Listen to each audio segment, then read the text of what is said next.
갑자기 자고 일어나니 눈이 나빠져서 그 중심 시야만 딱 그렇게 암점이 있고 네. 주변 시야로 저희가 보고 있습니다. 로잉머신기라고 하는 게 있는데 그걸로는 이제 계기판 보기가 좀 힘드니까 누가 뒤에서 불러줘야 하고 뭐 찾는 거, 뭐 부딪히는 거, 걷다가 배에 부딪히고 어려운 게 많아도 일단 부딪혀 보자. 안녕하세요. 간단한 자기소개 한번 부탁드립니다. 저는 남지현입니다. 안녕하세요, 이재헌입니다. 네, 반갑습니다. 저희가 이제 아름다운 양복으로 자리를 모셨는데 조정 선수는 언제부터 좀 시작하게 됐는지 알 수 있을까요? 저는 19년도 한 5월 달 정도부터 시작을 했고 저는 19년도 한 6월 정도 시작한 것 같습니다. 두 분 다 어떻게 보면 비슷한 시기에 하신 거네요. 네, 네. 비슷한 그렇죠. 시기입니다. 많은 스포츠 종목도 있고 많은 분야들이 있을 텐데 이 길을 가야 되겠다라고 선택한 이유가 좀 있을까요? 저는 이제 특전사의 군 생활을 부사관 하면서 4년 4개월 정도 하고 이제 2달 전역이 남았었는데 갑자기 자고 일어나니 눈이 나빠져서 병원에서 전역해야 한다 해서 군 병원에서 이제 입원 절차를 밟고 전역 절차를 밟고 있는 도중에 이제 하재현 선수를 만나게 된 겁니다. 하재현 선수가 같이 운동할 생각 있냐 저한테 먼저 다가와주고 계속 연락하게 되다가 하게 되었습니다. 한번 해보는 게 좋겠다라고 해가지고 네. 한번 시작을 하게 된 거네요. 네, 맞습니다. 이재현 선수는 어떻게 시작을 하게 됐을까요? 저는 지금 현재 소속팀 코치님이 신인 선수라는 프로그램 이제 선수 발굴하러 다니시는 과정에서 코치님 권유로 인해서 시작하게 됐습니다. 코치님께서 직접 찾아오셔가지고 네, 이거 이제 조정 선수 해볼래 해서 수락을 바로 하신 거예요? 처음에는 고민을 좀 많이 하게 됐는데 바로 한 일주일, 2주일 있다가 합숙을 들어가야 되는 상황이어가지고 고민 끝에 결국 하기로 했습니다. 선택을 하는데 기간이 되게 짧았던 거네요. 네, 코치님이 좀 이제 하자는 그런 것도 있었고 연락이 많이 오셨었습니다. 정말 많이 오셨나 본데. 네. 장애인 선수들이 이제 팀을 꾸린 거잖아요. 시신경에 좀 희귀 질환이 있다고 제가 들었거든요. 증상이 혹시 어떤 건지 좀 알 수 있을까요? 통증이나 이런 증상은 없이 자연스럽게 찾아오는데 이제 한쪽 눈이 먼저 오고 그 다음 눈이 오는 사람이 있고 이제 양쪽 같이 오는 사람이 있고 시간차를 두고 오는 사람이 있고 그렇습니다. 전조 증상이 없다고 네. 하시니까 바로 그냥 갑자기 그렇게 찾아오신 거네요. 네. 하루아침에 그냥. 저는 진짜 하루아침에 갑자기 오른쪽 눈은 더 나쁘고 왼쪽 눈은 그래도 조금 덜 나빠진 상황, 너무 당황스러웠고 그랬던 것 같습니다. 이제 상황이. 저희가 눈을 감았을 때 검해지게 보이는 건 아니죠. 아까 눈 감았을 때 말씀하신 그 검게 보이는 게 그 중심 시야만 딱 그렇게 암점이 있고 네. 주변 시야로 저희가 보고 있습니다.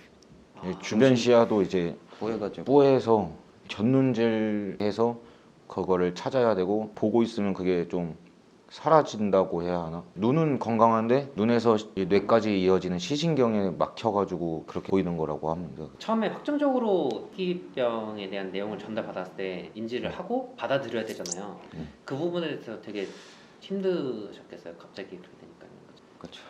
당황스러운 게 첫 번째고 수술하면은 나을 수 있을 줄 알았는데 그렇게 하지도 못한다 하고 희귀병이니 이렇게 살아야 한다고 해서 그냥 무덤덤했던 것 같습니다. 처음에는. 일상생활에서 불편하거나 좀 뭔가 두려웠던 부분이 좀 있을까요? 처음에는 걷다 보면 턱이 있잖아요. 그거조차 구별하기가 힘들어서 이제 처음엔 많이 넘어졌던 것 같아요. 이제 계단 같은 것도 사람들은 이제 계단의 차이를 알 수 있잖아요. 근데 저희 같은 경우는 하나로 이렇게 처음에 보이니까 이게 계단인지 내리막인지 끝난 건지 그런 거 하나조차도 어려워서 많이 연습을 했던 것 같아요. 저는 이제 지인분들이나 인사하는 사람들이 누군지를 잘 모르겠을 때 그건 지금도 아직도 좀 당황스럽고 그럴 때마다 이게 제일 불편한 것 같아요. 보통은 잘 모르겠으면은 되게 난처해. 안녕하세요라 해야 될지 안녕이라 해야 될지 몇 살인지 이걸 모르니까 선후배인지 이제 갑자기 또 안녕하세요 이러면은 네. 생각을 또 해야 되니까. 거기다 대고 아 내가 눈이 안 좋아 이렇게 갑자기 말하고 싶지도 않고 처음엔 무시했던 것 같아요. 근데 누가 인사해도 그냥 못 들은 척 그냥 그렇게 지나갔던 것 같아요. 주변 분들 되게 가슴이 아플 것 같아요. 되게 믿기지도 않고. 네, 맞습니다. 특히 뭐 부모님도 엄청 힘드셨을 테고. 네. 그렇죠.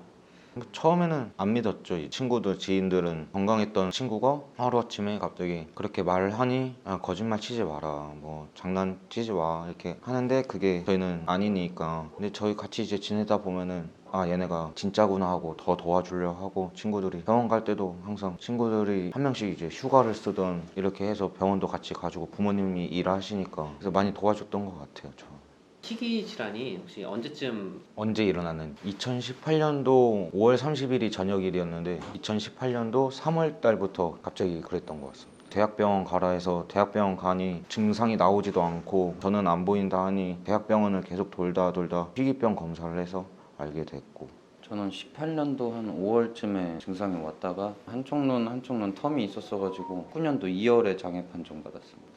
발병 시기부터 지금까지 꽤 많은 시간이 좀 흘렀는데 스스로 뭔가 극복하고자 하는 그런 마음가짐이나 뭐 그런 방법들이 혹시 있었을까요? 최대한 편하게 지내야 된다고 생각하고, 어려운 게 많아도 일단 부딪혀 보자, 그런 게 제일 중요한 것 같습니다. 안 그러면은 뭐 아무것도 못하고 그렇게 될 수밖에 없으니까 마음가짐이 제일 중요한 것 같습니다. 저는 주변 사람들 덕이 좀 컸던 것 같습니다. 주변 사람들이 다 열심히 사는데 저 할 수 있는 게 그 당시에 없으니까 그것 때문에 뭔가 더 해야겠다 이런 생각이 들었던 것 같습니다. 한참 딱 그 중요한 시기였던 것 같습니다. 그 20대 중반이라는 좀. 내일 청춘일 나이에 좌절도 많이 컸을 텐데 그렇죠. 이제 친구들은 다 취업하고 이제 뭐 장사를 시작하는 친구들도 있고, 그런데 저는 갑자기 찾아온 장애 때문에 뭘 해야 될지도 모르겠고, 그때 이제 그런 생각이 많이 들었던 것 같아요. 뭐라도 해야겠다. 이제. 운동선수로서 또 피할 수 없는 게 또 훈련이잖아요. 네. 이제 훈련을 하게 되면은 뭔가 좀 불편하거나 그런 부분 좀 있을까요? 로잉머신기라고 이렇게 예, 당기는 거. 타는 게 있는데 그걸로는 이제 계기판 보기가 좀 힘드니까, 저는 좀 크게 해서 가까이 가면 어느 정도 조금 수치를 조금 볼 수는 있지만, 친구는 이제 그거는 또 힘드니까 누가 뒤에서 불러줘야 하고, 뭐 찾는 거, 뭐 부딪히는 거, 걷다가 배에 부딪히고 그런 거밖에 없는 것 같습니다. 수상 훈련할 때는 이제 배 길 잡기가 이제 배 방향을 이제 저희가 잘 모르겠어가지고 일직선으로 쭉 가야 되지 않습니까? 오른쪽으로 휘었는지 왼쪽으로 휘었는지 파트너가 꼭 말해줘야만 저희가 인지하고 그쪽 힘을 하나 더 주고 이러니까 그런 게 좀 불편해요. 파트너의 오로지 목소리와 믿음으로만 방향을 잡고 그렇죠. 속도를 져야 되는 거네요. 그래서 시각은 혼자 타는 종목이 없어요. 시각끼리는 2명 내지 4명. 시각이랑 지체랑 같이 이제 섞여갖고, 로잉머신 같은 경우에 아까 친구가 말한 계기판이 이제 안 보이니까 뒤에서 지도자 선생님들이 불러줘요. 그 파워를 계속. 장애를 극복하고 훌륭한 조정 선수로 나아가고 있는 모습을 뭐 희귀 질환 있는 사람들, 개인적으로 힘들어하시는 분들한테도 되게 긍정적으로 그 메시지를 좀 전달해 주시고 계시는 것 같아요. 앞으로 이제 목표가 좀 있으시다면 혹시 어떤 것일까요? 모든 선수들이 그렇겠지만 제 올림픽이 제일 목표고, 너무 높은 벽이지만 최대한 노력을 해본다고 생각합니다. 이재현 선수도 저도 동일합니다. 그 24년 프랑스 파리 패럴림픽 동일한가요? 거기로 남. 네, 그게 최종 목표 금메달. 그거는 일단 두고 봐야 될 것 말을 같아요. 더듬. 두고 봐야 될 것 같아요. 그러면 그 프랑스 파리 패럴림픽에서 금메달 따는 건 최종 목표. 이전에 뭐 따로 또 여러 가지 또 대회들이 중간중간에 있을 거잖아요. 네, 시상을 하고 이제 좋은 성적 거두는 게 이제 어떻게 보면 최종 목표이기도 하네요. 네 맞습니다. 실제적으로 이렇게 TV나 이렇게 나오셔가지고 우리 이렇게 잘하고 있다, 성장하는 모습을 다른 사람한테 보여주면은 굉장히 힘 많이 얻을 것 같고, 제가 봐도 너무 보기 좋은 두 분의 모습인 것 같고, 좋은 시간 내주셔서 감사합니다. 인터뷰는 여기서 마무리 짓도록 하겠습니다. 네. 네, 감사합니다. 감사합니다. 감사합니다. As you fade away.